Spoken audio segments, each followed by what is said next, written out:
نحمدہ ونصلی ونسلم علی رسولہ الکریم اما بعد فاعوذ باللہ من الشیطان الرجیم بسم اللہ الرحمن الرحیم۔ درس الادب المفرد کے ساتھ پھر حاضر ہیں، اور آج کا درس باب نمبر 219 اور حدیث نمبر 471 سے شروع ہو رہا ہے، اور باب کا عنوان ہے گزر اوقات میں سادگی رکھنے کا بیان، کہ بندے کو چاہیے کہ زندگی کے معاملات میں اپنے اوپر سادگی طاری کرے، یعنی بندے کو فیشن لیول نہیں ہونا چاہیے بلکہ سادہ طبیعت ہونا چاہیے۔ اب سادہ طبیعت کا یہ مطلب نہیں ہے کہ آپ اچھے کپڑے نہیں پہن سکتے، اچھے کپڑے پہننے چاہیے، صاف ستھرا لباس پہننا چاہیے، صرف یہ کہ لباس یا زندگی کے جو گزر اوقات ہیں اس کے اندر سادگی کا پہلو نمایاں ہونا چاہیے۔ اس کی پھر کئی حکمتیں، اگر سادگی کا پہلو نمایاں ہوگا نا تو بڑے لوگ تو آپ کے ساتھ وقت گزاریں گے ہی، چھوٹے لوگ بھی آپ کے ساتھ اٹھک بیٹھک یعنی آپ کے ساتھ زندگی کے معاملات چلا سکیں گے۔ اس کے نیچے ایک حدیث ہے، اور وہ حضرت سعید بن کثیر بن عبید کہتے ہیں کہ مجھ سے میرے والد نے حدیث بیان کی۔ انہوں نے فرمایا کہ میں ام المؤمنین حضرت عائشہ صدیقہ رضی اللہ تعالی عنہا کی بارگاہ میں آیا تو آپ رضی اللہ تعالی عنہ نے فرمایا کہ رک جاؤ یہاں تک کہ میں اپنا لباس سی لوں۔ پس میں رک گیا۔ میں نے عرض کی، اے ام المؤمنین رضی اللہ تعالی عنہا، اگر میں نکل جاتا تو میں لوگوں کو بتاتا کہ آپ اپنا لباس سی رہی ہیں تو وہ اسے آپ کی طرف سے خل گنتے۔ آپ رضی اللہ تعالی عنہ نے فرمایا، اپنی حیثیت دیکھ، بے شک نیا کپڑا اس انسان کے لیے پہننا مناسب نہیں جو پرانے کو نہ پہنتا ہو۔ اب اس میں سیدہ عائشہ صدیقہ رضی اللہ تعالی عنہ کی سادگی دیکھیں آپ، کہ آپ اپنا لباس سی رہی تھی تو فرمایا کہ رک جاؤ، ابھی گھر میں داخل نہیں ہونا۔ اور جو راوی ہیں وہ کہتے ہیں کہ میں نے کہا کہ اگر یہ بات میں لوگوں کو بتا دوں تو لوگ آپ کو کنجوس سمجھیں گے۔ نہیں، یہ کنجوسی نہیں ہے، آپ کے پاس ایک لباس ہے، وہ پہننے کے قابل ہے، آپ پہننے کے قابل لباس کو اٹھا کے ردی میں ڈال دیں اور نیا لباس لے آئیں، تو اگر اس کے اوپر غور کریں تو اس کے اندر بندہ اسراف کی طرف بھی جاتا ہے، یا پھر یہ سادگی بھی ہے کہ ایک لباس موجود ہے ابھی وہ پہننے کے لائق ہے تو پھر دوسرے لباس کی طرف توجہ کیوں بڑھائے۔ اور ساتھ آپ نے ایک نصیحت فرما دی، اور نصیحت کیا فرمائی؟ فرمایا کہ اپنی حیثیت دیکھ، بے شک نیا کپڑا اس انسان کے لیے پہننا مناسب نہیں جو پرانے کو نہ پہنتا ہو۔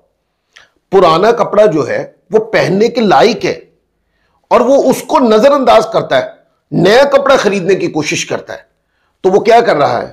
یا تو مال ضائع کر رہا ہے یا پھر بیجا پیسہ ضائع کر رہا ہے۔ لہذا آپ کے پاس پرانا لباس ہے، وہ پہننے کے لائق ہے تو اس کو پہنیے، اور پرانا لباس بھی پہنے، اور ضرورت میں اگر نیا لباس چاہیے تو نیا بھی لے لیں۔ لیکن اس میں ایک بات پر توجہ رکھیں، کیا آپ ضرورت کے تحت لباس پہن رہے ہیں یا پھر آپ نے لباس سی کے گھر میں رکھے ہوئے ہیں؟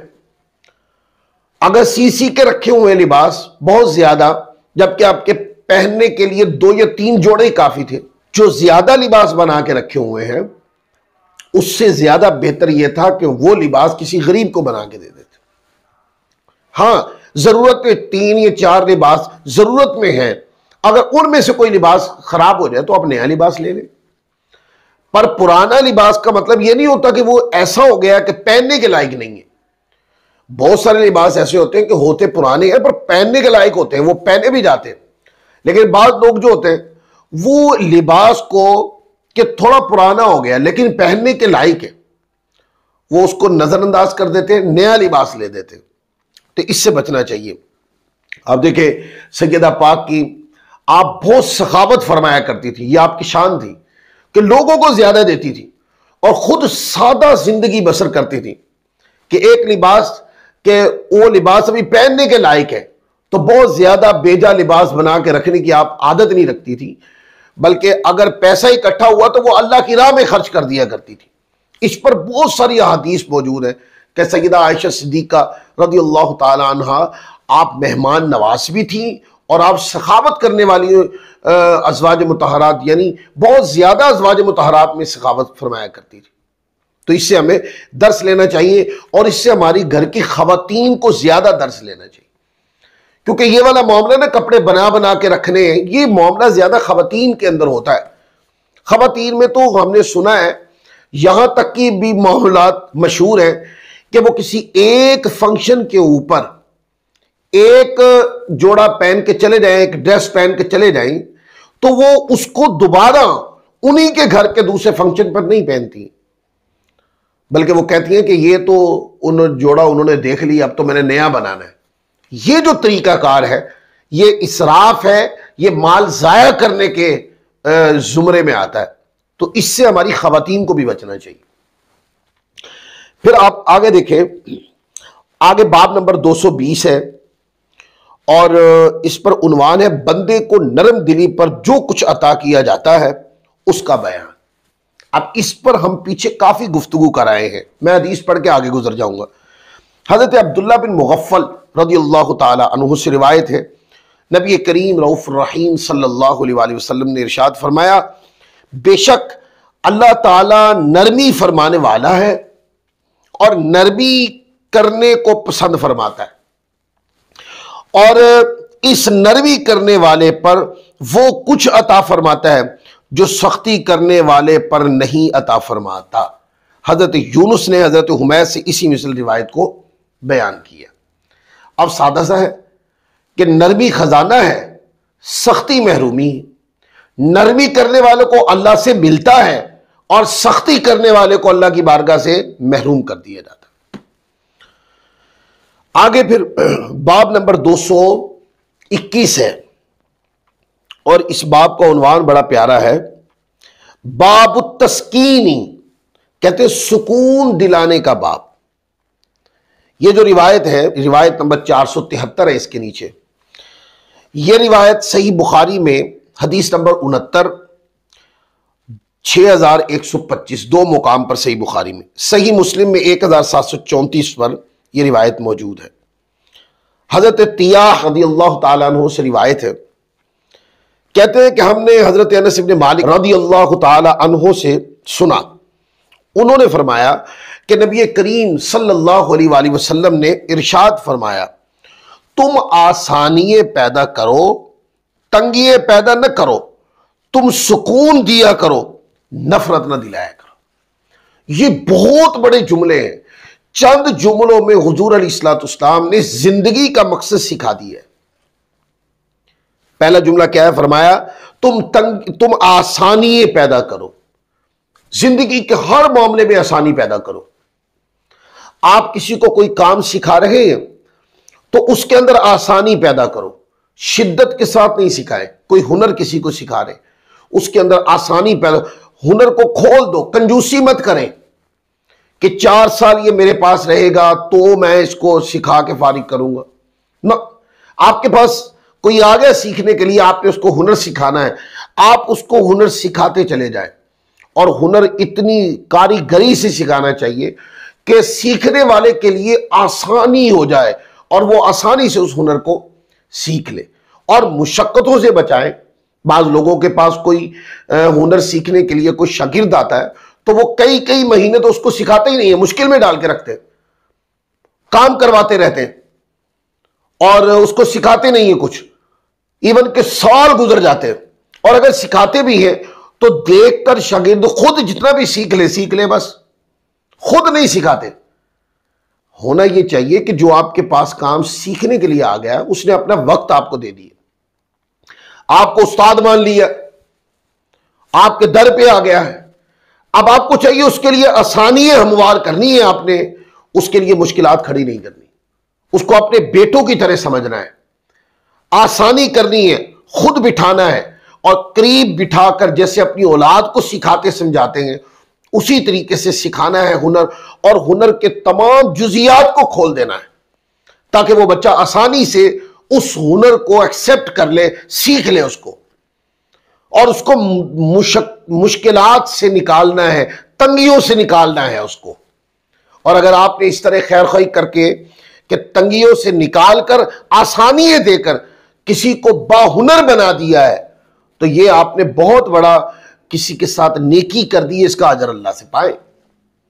پھر اسی طرح اور بھی زندگی کے معاملات، مطلب ایک مثال ہے، ایک بچہ پڑھنے کے لیے استاد کے پاس آیا، استاد کو چاہیے کہ سبق پڑھائے تو اتنا آسان کر دے سبق بچے کے اوپر کہ بچے کے لیے سمجھنا مشکل نہ رہے، نہ کہ ایک فروع انداز کے اندر ایک چیز سامنے تصویر پہ بنا کے چلا جائے، بچے کے ذہن میں اٹھنے والے سوالات کے جواب ہی نہ دے استاد، مشکلیں کھڑی کر دے، بچے سوال پوچھے تو ڈانٹ دے۔ نہیں، سوال پوچھنے پہ ڈانٹ دینا اور مسئلے کی تفہیم نہ کرنا، وائٹ بورڈ پہ لکھ کے چلے گئے اور کہنا کہ اگر سیکھنا ہے تو میرے پاس ٹیوشن پڑھنے کے لیے آؤ، یہ معاملات مشکلات کھڑی کرنا ہے۔ آپ کو چاہیے استاد چاہے اسکول میں پڑھا رہا ہو یا جامعہ میں پڑھا رہا ہو، وہ جس سبجیکٹ کو بھی ٹیچ کر رہا ہے اس کو چاہیے کہ وہ سبجیکٹ کو جب وائٹ بورڈ پر لکھے تو لکھ کر اتنی اس کی تشریح اور جزئیات کو کھول کے رکھ دے کہ شاگرد کے ذہن میں سوال ہی نہ رہے، اور اس کے بعد اگر سوال اٹھے بھی شاگرد کے ذہن میں تو کیا کرے، متحملانہ طبیعت کے ساتھ سوال کو سنے اور محققانہ طبیعت کے ساتھ بچے کو اس کا جواب دے دے۔ اس انداز میں ہم تنگیاں ختم کر سکتے ہیں اور آسانیاں پیدا کر سکتے ہیں، اس لیے حدیث پاک میں آیا۔ پھر اسی طریقے سے آپ اس کو دنیاوی، یہ قاعدہ جو ہے دنیاوی زندگی پر بھی اس کا امپلیمنٹ کر سکتے، کسی کو مشکل میں دیکھیں تو اس کے کام آ جائے، آسان کر دیں مشکل، اس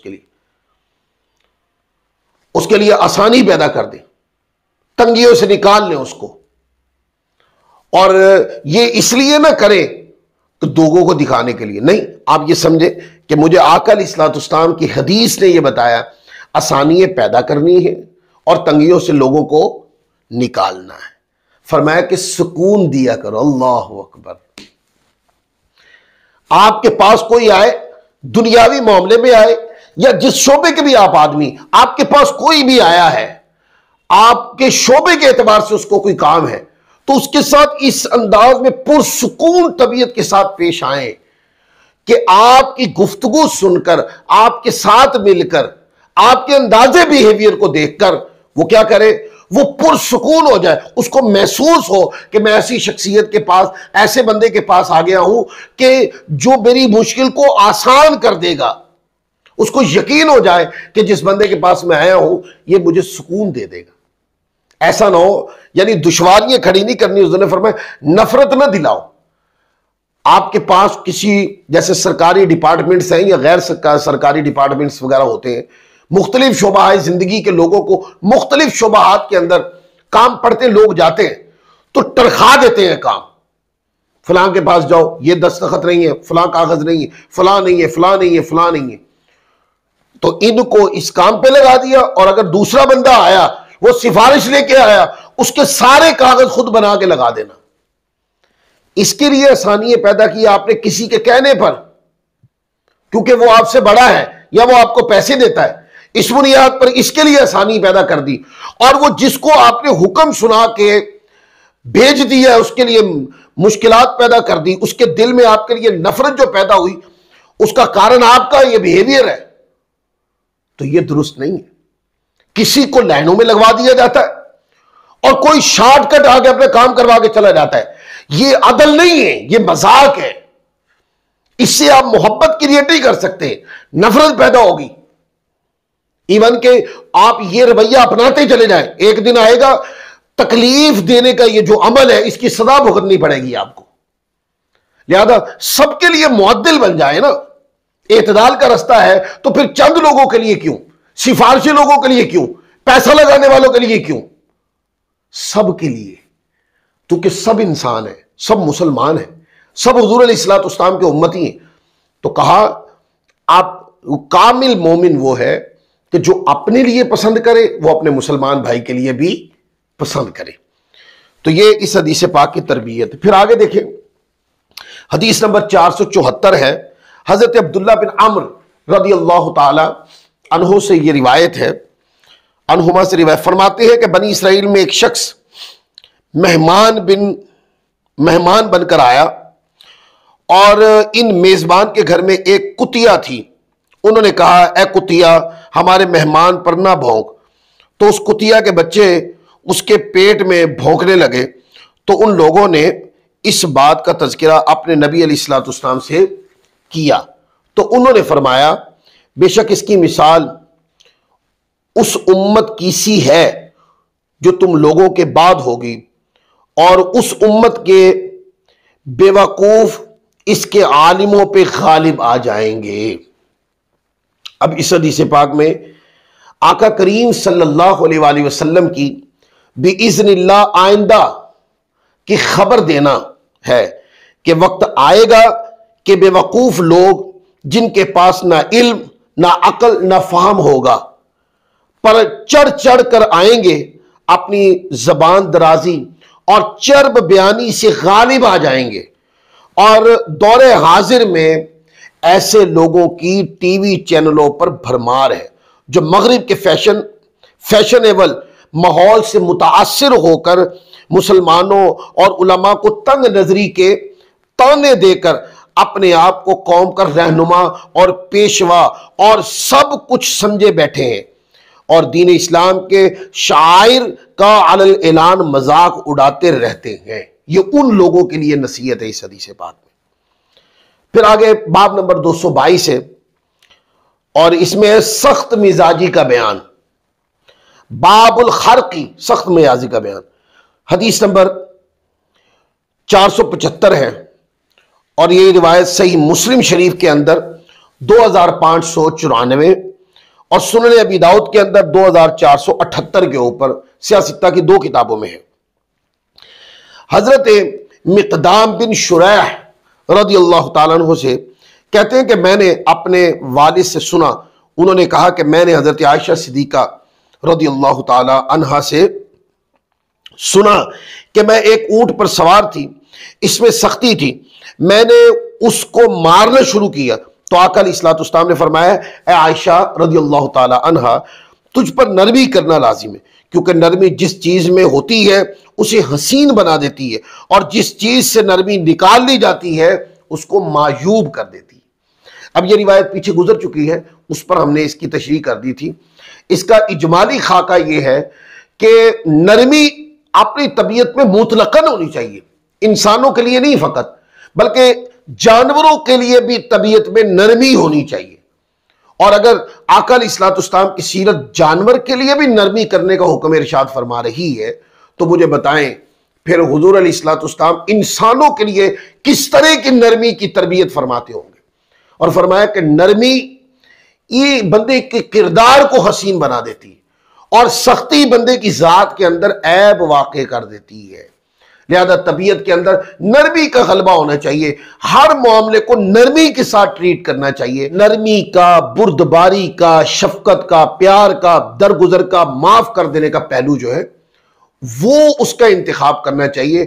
سختی اور بدلہ لینے کا جو پہلو ہے اس کو نظر انداز کرنا چاہیے ہمیشہ. پھر آگے حدیث نمبر 475 ہے. حضرت ابو نضرہ سے روایت ہے، کہتے ہیں کہ ہم میں ایک آدمی تھا جسے جابر یا جویبر کہتے تھے. اس نے کہا کہ میں اپنی حاجت کے لیے حضرت فاروق اعظم حضرت عمر بن خطاب رضی اللہ تعالی عنہ کے پاس ان کے دور خلافت میں گیا تو میں رات کے وقت مدینہ طیبہ میں پہنچا. صبح کو ان کے پاس حاضر ہوا اور مجھے فطانت اور گفتگو کا ملکہ عطا تھا. پس میں نے دنیا کے بارے بولنا شروع کیا اور اس کو چھوٹا بنا کے رکھ دیا اور اسے اس طرح چھوڑا کہ اس کے برابر کوئی چیز نہ رہی. اور یعنی حضرت فاروق اعظم رضی اللہ عنہ کے پہلو میں ایک سفید بالوں اور سفید کپڑوں والا شخص بھی بیٹھا تھا جب میں اپنی گفتگو سے فارغ ہوا تو انہوں نے مجھ سے فرمایا تیری ہر بات درست ہے سوائے اس کے جو دنیا کے بارے میں تو نے کہا، اور کیا تو جانتا ہے کہ دنیا کیا ہے؟ بے شک دنیا میں آخرت کے حصول کے لیے درجات تک ہم نے پہنچنا ہے، یا فرمایا کہ ہمارا دنیا میں زاد راہ ہے آخرت کے لیے، اس میں ہمارے اعمال ہیں جو ہم نے کر دیے ہیں جن کی ہم آخرت میں جزا ملے گی۔ کہا کہ یہ آدمی جس نے دنیا کے متعلق گفتگو کی مجھ سے زیادہ اس دنیا کے عالم ہے۔ میں نے عرض کی اے امیر المؤمنین یہ شخص جو آپ کے پہلو میں ہے کون ہے؟